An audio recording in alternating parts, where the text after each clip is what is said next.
eu queria entender um pouco sobre como que reage, como que são essas sensações no cérebro das pessoas, né? Porque vocês trouxeram a questão desse estímulo excessivo, né?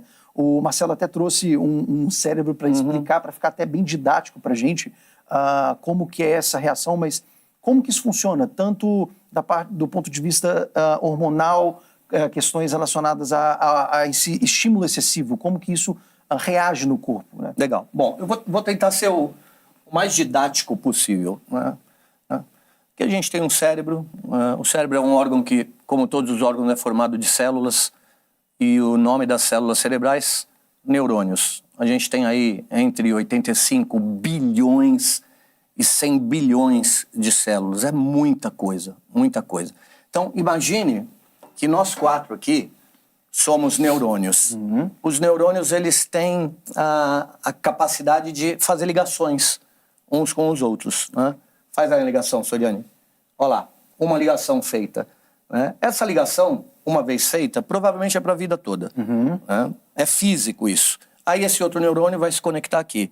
Você se conecta com o outro neurônio. Pronto, temos uma rede neural.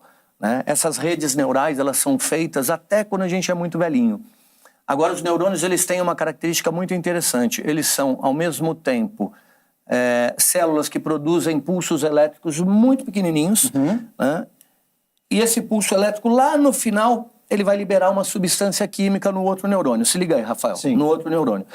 Essa substância química, vamos utilizar o exemplo mais clássico e mais bocó que tem. É como se fosse uma chave, né, que precisa de uma fechadura, né, para se ligar e produzir uma sequência enorme de alterações bioquímicas. Então, se você é um neurônio, você vai ter milhares dessas fechaduras. Certo. Né? E essas fechaduras, elas são específicas para se ligar com milhares de estímulos que vêm de outros neurônios de várias regiões, porque você, um único neurônio, pode receber informação de milhares de outros. Mas o cérebro, ele quer manter o seu equilíbrio interno, ele quer manter a sua homeostase. Então vamos imaginar o seguinte, né? Eu sou um neurônio, Soriani é outro, tá? Todo mundo que está aqui são neurônios que estão conectados com você. E vão chegar estímulos excitatórios para você.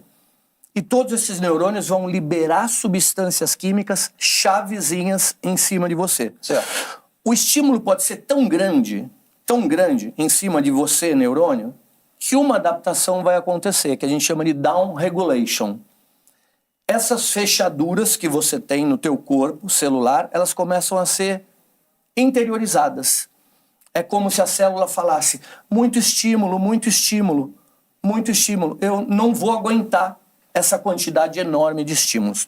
Você imagina um indivíduo vendo um filme de pornografia.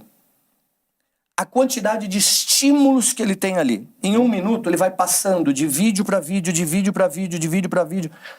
Gemidos, posições as mais loucas possíveis, né?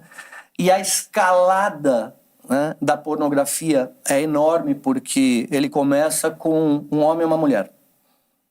Daqui a pouco é um homem e 2 mulheres. Daqui a pouco um homem e 10 mulheres. Daqui a pouco, por curiosidade, o cara é heterossexual e ele vai lá e vê uma relação homossexual por curiosidade. E daqui a pouco ele começa a sentir prazer em ver a relação homossexual. Vai só escalando. E vai escalando. Daqui a pouco é sufocamento. Né?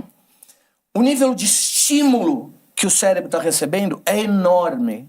É enorme.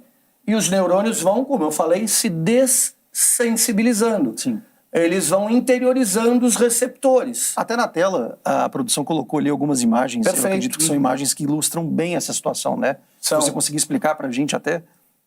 São na realidade, exames de tomografia computadorizada, ressonância magnética funcional, que mostram as áreas do cérebro que estão ativas. Sim. Depois de um determinado estímulo, Sim. dentro do tomógrafo, dentro da ressonância. Então, desde a década de 90, esses exames eles são cada vez mais frequentes. Eles dizem muitas coisas a respeito da gente. Mas voltando para o que a gente estava falando, você imagina um cérebro que está sendo bombardeado de estímulo e ele vai se dessensibilizando com esse down regulation. E daí esse mesmo cérebro vai encontrar a esposa na cama, com aquela camisolinha que não é tão sexy, né?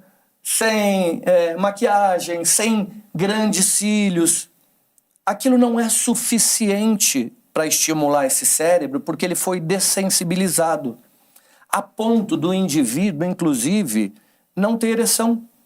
Ter uma disfunção erétil, que não é por causa de fluxo sanguíneo, que não é por causa de baixa testosterona, que é por causa de dessensibilização progressiva. Caramba. Isso é terrível, porque o indivíduo ama a esposa, né, mas não tem mais prazer com ela. E isso deve ser comum no consultório, né, Sônia? Muito comum.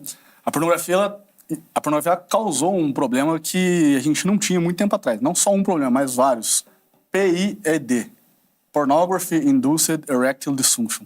Disfunção erétil induzida por pornografia. Eu já tive casos de pessoas que passaram muitos anos sem conseguir ter uma relação sexual por falta de ereção, e a gente já excluiu assim as outras causas orgânicas, urologista, endócrino, testosterona, coisa e tal, e o problema era a disfunção erétil. É claro que isso tem um retorno, né? A pessoa ela consegue ter um retorno, em média, quando a pessoa para de consumir pornografia, em média ela consegue ter um retorno ali, vai depender de cada organismo, vai depender de quanto tempo de consumo, se isso, principalmente se esse consumo começou muito na infância e adolescência. Perfeito. Por quê? Porque esse mecanismo todo de aprendizagem que a gente está falando aqui, existe um momento em que o cérebro aprende mais fácil. Claro. Sim. Né? Quer dizer, todo mundo aqui lembra daquela história, todo mundo já ouviu. Uma vez que você aprende a andar de bicicleta, meu filho, você nunca esquece. Então, a gente aprende a andar de bicicleta quando a gente é o quê? Criança. Sim. Existem certas coisas que o adulto tem dificuldade de aprender. Idiomas, às vezes, é mais difícil para o adulto aprender. Andar de bicicleta talvez seja mais difícil para o adulto aprender. Quando essa exposição da pornografia acontece na infância ou na adolescência, o que, parênteses, é o que acontece. No Brasil, hoje em dia, a média de consumo de pornografia é 6 anos de idade. Caramba. A gente tem uma média, né? Em média. Quando eu pergunto para os meus pacientes, com quanto tempo você começou? Ah, com 8, com 9, com 10, com 4, com 6. E aí esse sujeito, consumindo pornografia ali dos seus 6 aos 12 anos, o cérebro dele está num estado propício para a aprendizagem de uma forma que o cérebro adulto não está. Então, se o sujeito ele começou a consumir pornografia ali com seus 8 anos e hoje ele tem 30, 35, talvez ele leve mais tempo para conseguir fazer esse processo todo de neuroplasticidade e voltar a ter ereção.